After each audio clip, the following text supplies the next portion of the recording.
Hey, what's up, everybody? Frederick Polk here.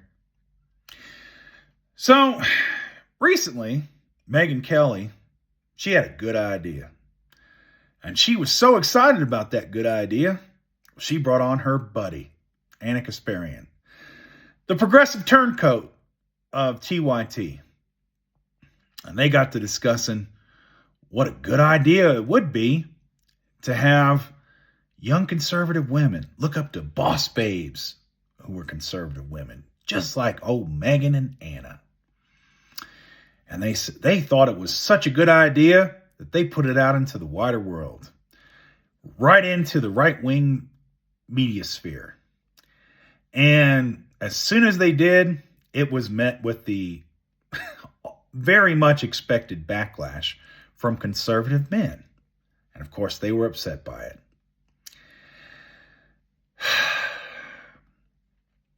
I've said this before and I'll say it again.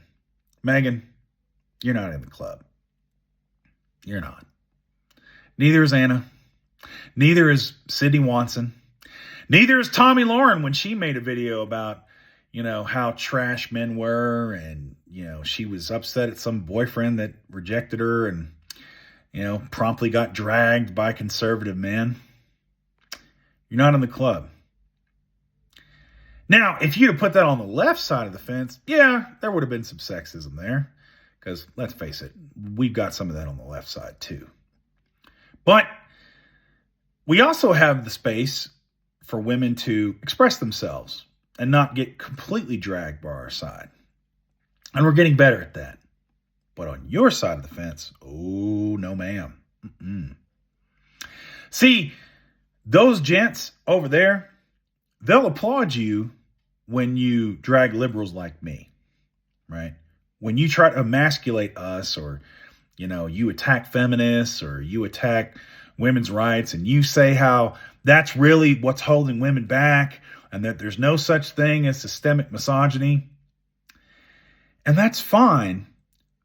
But the moment you step out of them confines and you start wanting something for yourself, and you start talking about, I don't know, things like women having their own agency, having their own money, having some power and some leadership, that ain't gonna work. Because secretly, all these men, they look at you just like they look at every other woman. You're just a baby-making factory. It's in your nature to be subservient to men. They'll tell you that's the way God ordained it. That's how nature intended it to be. And their fantasy for you, well, that's to get you in the kitchen and having you serve them and pop out babies. Or if you can't, well, basically just being hot and being their sex slave. And that's it. They have no use for you being a boss babe. They have no use for you having opinions that don't agree with theirs.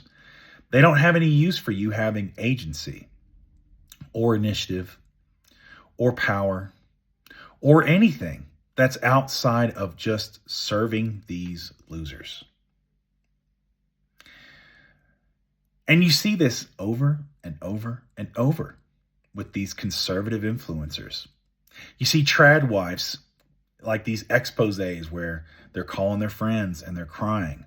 Or inevitably, they come out with some article 2 or 3 years down the road where they talk about secretly how much of a living hell their life was, and they had to leave their husband because he was abusive and he was lazy, or he was just terrible and put all his failures on women, because that's the conservative side of the fence. That's what you've been supporting and enabling, even if it's for money. And no matter how much you make, or no matter how much likes you get, or no matter how much they applaud you or seal clap when you're agreeing with them, you are not and never will be in the club. You will never be equal. Never. Anyway, that's all I got for you. Keep the faith, defend democracy, and I'll see you later.